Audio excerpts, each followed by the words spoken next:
আসসালামু আলাইকুম দর্শক, আমন্ত্রণ জানাচ্ছি জাগো টিভি সংবাদে। পুরো সংবাদ জুড়ে আপনাদের সাথে আছে আমি ফারহানা জেরিন সুমা। বিস্তারিত সংবাদের শুরুতেই জানিয়ে দিব জাগো টিভির সংবাদ শিরোনাম। এবার যুদ্ধবিরতি নিয়ে নেতানিয়াহুকে হুমকি দিল ইইউ।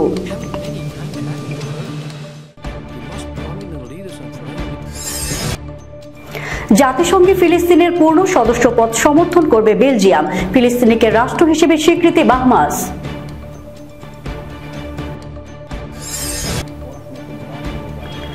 গাজা যুদ্ধে শহীদ হচ্ছে নিরীহ ফিলিস্তিনিরা, আর পশ্চিমাদের জয় করছে ইসলাম ও পবিত্র কোরআন।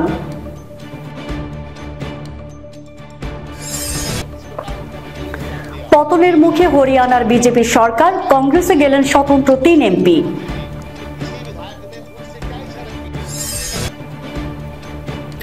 গাজা সংকট নিয়ে কুয়েতের আমিরকে যা বললেন এরদোগান।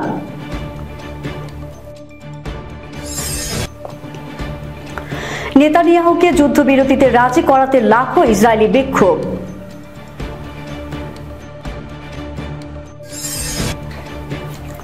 ৭০০ বছর পুরনো গির্জাকে মসজিদ বানালেন এরদোগান, খুলে দিলেন মুসলিমদের জন্য। দর্শক, সংবাদ শিরোনামগুলো জানাচ্ছিলাম, চলে যাচ্ছে বিস্তারিত সংবাদে। গাজা উপত্যকার দক্ষিণে রাফা শহরে হামলা না চালাতে ইসরায়েলের প্রধানমন্ত্রী বেনিয়ামিন নেতানিয়াহুর প্রতি হুঁশিয়ারি উচ্চারণ করেছে ইউরোপীয় ইউনিয়নের ২৬টি সদস্য দেশের পররাষ্ট্রমন্ত্রীরা। হুঁশিয়ারি দিয়ে ইইউ পররাষ্ট্রমন্ত্রীদের এমন যৌথ বিবৃতি নেতানিয়াহুর জন্য কঠিন ধাক্কা বলে বিবেচিত হচ্ছে। রাফায় অভিযান ও সেখান থেকে ফিলিস্তিনিদের সরে যাওয়ার জন্য দেওয়া হয় ইসরায়েলি আদেশের প্রতিক্রিয়া জানিয়ে এক যৌথ বিবৃতিতে তারা একথা জানান। খবর আল আরাবিয়া। ইইউর পররাষ্ট্রনীতি বিষয়ক প্রধান জোসেফ বরেল বলেন, ইসরায়েলের রাফাতে হামলা এখনই বন্ধ করা উচিত এবং এই ধরনের পরিস্থিতি মোকাবেলায় ইইউ সহ আন্তর্জাতিক সম্প্রদায়কে যথাযথ পদক্ষেপ নেওয়া উচিত। সামাজিক যোগাযোগ মাধ্যম এক্সে একটি পোস্টে বোরেল বলেন, রাফ থেকে বেসামরিক নাগরিকদের সরিয়ে নেওয়ার যে আদেশ ইসরায়েলি কর্তৃপক্ষ দিয়েছে তা খুবই খারাপ একটি পদক্ষেপ, কারণ সেখানে চালানো অভিযান আরো যুদ্ধ এবং আরো দুর্ভিক্ষের সূচনা করবে। এদিকে দীর্ঘদিন ধরে চলমান যুদ্ধবিরতির প্রস্তাবে হামাস রাজি হওয়ার পরও রাফায় ভারী বোমা হামলা চালিয়েছে ইসরায়েল। মঙ্গলবার ভোর থেকে এ হামলা শুরু হয়। এতে বহু হতাহতের খবর জানিয়েছে আন্তর্জাতিক গণমাধ্যমগুলো। জাতিসংঘে ফিলিস্তিনের পূর্ণ সদস্য পদ সমর্থন করবে বেলজিয়াম। ফিলিস্তিনিকে রাষ্ট্র হিসেবে স্বীকৃতি বাহামাস। ফিলিস্তিনিকে একটি রাষ্ট্র হিসেবে আনুষ্ঠানিকভাবে স্বীকৃতি দিয়েছে উত্তর আফ্রিকার দেশ বাহামাস। সাম্প্রতিক সপ্তাহগুলোতে বেশ কিছু রাষ্ট্র ফিলিস্তিনিকে স্বীকৃতি দিয়েছে। শেষ রাষ্ট্র হিসেবে তারাও এই তালিকায় যোগ দিল। বুধবার কাতার ভিত্তিক সংবাদ মাধ্যম আল জাজিরা জানিয়েছে, মঙ্গলবার এক বিবৃতিতে বাহামাসের পররাষ্ট্র মন্ত্রণালয় ঘোষণা করেছে তারা এই বিষয়ে ক্যারিবিয়ান সম্প্রদায়ের ঐক্যমতে যোগ দিয়েছে। অপরদিকে বেলজিয়ামের পররাষ্ট্রমন্ত্রী হাজ্জা লাহবি জানিয়েছেন তার দেশ ফিলিস্তিনিকে জাতিসংঘের পূর্ণ সদস্য হিসেবে স্বীকৃতি দেওয়ার প্রস্তাবে সমর্থন করবে। গাজায় ইসরায়েলের যুদ্ধ এবং পশ্চিম তীরের অব্যাহত দখলদের মধ্যে শান্তি অর্জনের পথে এটিকে একটি গুরুত্বপূর্ণ পদক্ষেপ বলে উল্লেখ করেছেন তিনি। ফিলিস্তিনি পররাষ্ট্রমন্ত্রী রিয়াদ আল মালিকির সঙ্গে এক বৈঠকে এই কথা বলেছেন লাহবি। তিনি বলেছেন, ১০ মে এই বিষয়ে জাতিসংঘে ভোট অনুষ্ঠিত হবে। এটা গুরুত্বপূর্ণ যে ইউরোপীয় ইউনিয়ন যেন এই ঐতিহাসিক মুহূর্তটি মিস না করে। বেলজিয়াম জাতিসংঘের এই প্রস্তাব সমর্থন করতে চায়। এদিকে সোশ্যাল মিডিয়া প্ল্যাটফর্ম এক্সে ফিলিস্তিনি পররাষ্ট্রমন্ত্রীর সঙ্গে তার বৈঠকের একটি ছবি শেয়ার করেছেন লাহবি। তিনি বলেছেন, বেলজিয়াম জাতিসংঘে ফিলিস্তিনের মর্যাদাকে সমর্থন করবে। এটি ছিল রিয়াদ আল মালিকির কাছে আমার বার্তা। এটি হবে শান্তির পথে প্রথম গুরুত্বপূর্ণ পদক্ষেপ। গাজা যুদ্ধে শহীদ হচ্ছে নিরীহ ফিলিস্তিনিরা, আর পশ্চিমাদের জয় করছে ইসলাম ও পবিত্র কোরআন। ফিলিস্তিনের অবরুদ্ধ গাজা উপত্যকায় হামলার পর পশ্চিমাদের মধ্যে মুসলমানদের ধর্মীয় গ্রন্থ কোরআন পাঠের আগ্রহ বেড়েছে। ইংরেজি ভাষায় কোরআনের অনুবাদক মুশাররফ হোসেন আল জাজিরাকে দেওয়া এক সাক্ষাৎকারে একথা বলেন। ২০১৮ সালে মুশাররফ হোসেনের অনুবাদকৃত the majestic Quran a plain English translation প্রকাশিত হয়। নও মুসলিম এবং যারা ইসলাম গ্রহণ করার কথা ভাবছেন তাদের জন্য তিনি আক্ষরিক অনুবাদ এড়িয়ে গিয়ে সহজবোধ্য ভাষায় কোরআনের ভাষান্তর করেন। তিনি জানান, মিশরের দারুল ইস্তা সহ বেশ কিছু ধর্মীয় প্রতিষ্ঠান এবং বিজ্ঞ ব্যক্তি এবং গবেষক তার ভাষান্তরের এই পদ্ধতিকে সমর্থন করেছেন। একই সঙ্গে যারা তার এই অনুবাদ পাঠ করেছেন তাদের পক্ষ থেকে শত শত ইতিবাচক মন্তব্য পেয়েছেন। মোশাররফ হোসেন বলেন, গাজা উপত্যকায় চলমান যুদ্ধ পশ্চিমাদের মধ্যে কোরআন প্রতি আগ্রহ বাড়িয়ে তুলেছে, আর অনেক নতুন লোকজনদের মধ্যে কোরআন পড়ার আগ্রহ তৈরি করেছে। বিশেষ করে নতুন করে মুসলিম হওয়া লোকজন ইসলামের শিক্ষাগুলোকে আরো ভালোভাবে বোঝার জন্য কোরআনের ইংরেজি অনুবাদ পড়ার আগ্রহ দেখাচ্ছে। পাশাপাশি গাজা যুদ্ধ শুরু হওয়ার পর ইসলাম ও মুসলমানদের নিয়ে জানার আগ্রহীদের সংখ্যা অনেক বেড়েছে। তারাও নিজেদের কৌতূহল মেটাতে কোরআন ও কোরআনের অনুবাদ পাঠ করছেন। ভারতে অনুষ্ঠিত হচ্ছে লোকসভা নির্বাচন।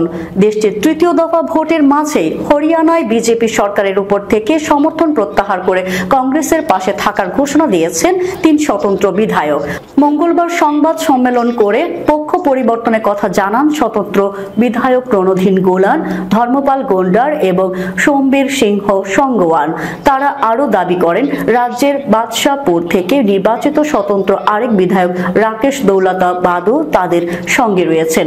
ভারতীয় গণমাধ্যমগুলো জানিয়েছেন, স্বতন্ত্র প্রার্থীদের এমন পক্ষ পরিবর্তনের ঘটনায় সরকার গঠনের 2 মাসের মধ্যে হরিয়ানায় চরম সংকটে পড়েছে বিজেপি সরকার। হরিয়ানা বিধানসভার মোট আসন সংখ্যা 90টি। এর মধ্যে বর্তমানে 2টি আসন খালি থাকায় সংখ্যাগরিষ্ঠতার জন্য সেখানে প্রয়োজন 45 জন বিধায়কের সমর্থন। বিজেপির মোট বিধায়কের সংখ্যা এই মুহূর্তে 40 জন। ইতিপূর্বে 4 জন স্বতন্ত্র বিধায়কের পাশাপাশি রাজ্যটির লোকহিত পার্টির গোপাল কাণ্ডও বিজেপিকে সমর্থন জানিয়েছিল। তারই ভিত্তিতে 45টি আসন নিয়ে সরকার গঠন করেছিল বিজেপি।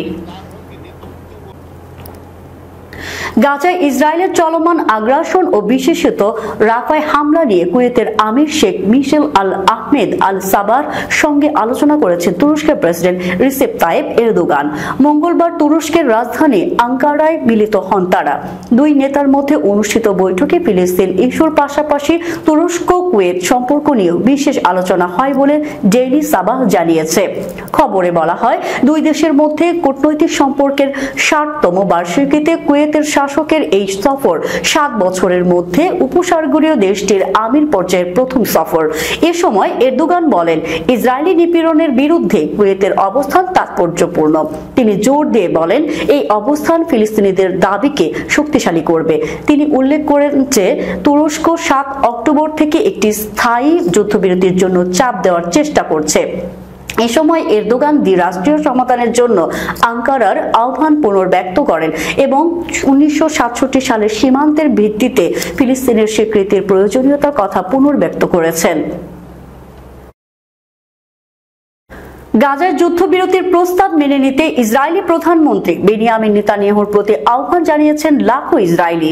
গতকাল মঙ্গলবার এই দাবিতে ইসরায়েল জুড়ে বিক্ষোভ করেছেন লাখো মানুষ।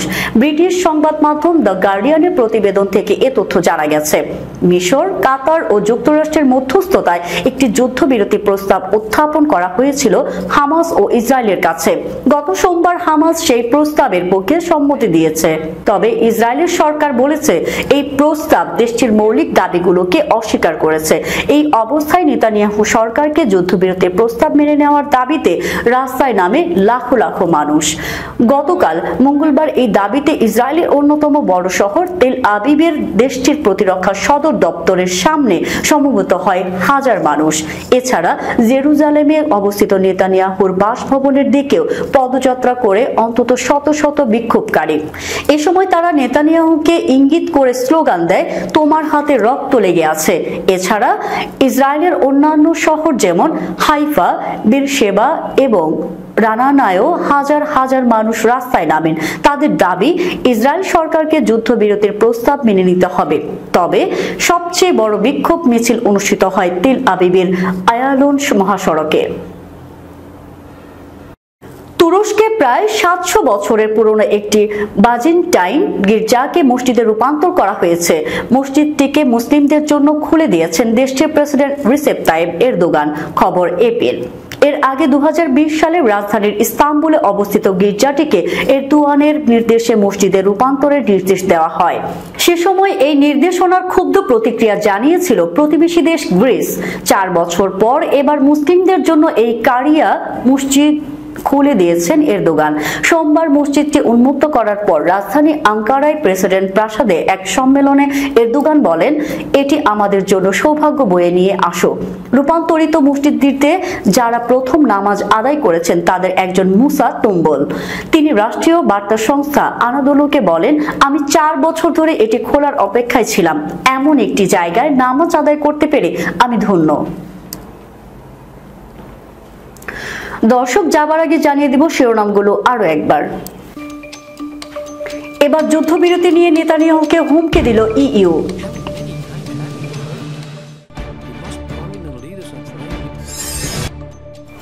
জাতিসংঘে ফিলিস্তিনের পূর্ণ সদস্যপদ সমর্থন করবে বেলজিয়াম। ফিলিস্তিনিকে রাষ্ট্র হিসেবে স্বীকৃতি বাহামাস।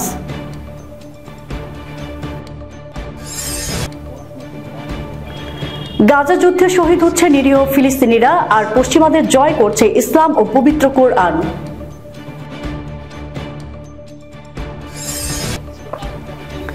পতনের মুখে হরিয়ানার বিজেপি সরকার, কংগ্রেসে গেলেন স্বতন্ত্র 3 এমপি।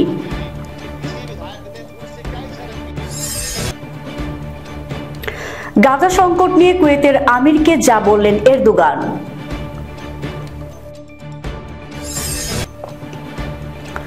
নেতানিয়াহুকে যুদ্ধবিরতিতে রাজি করাতে লাখো ইসরায়েলি বিক্ষোভ।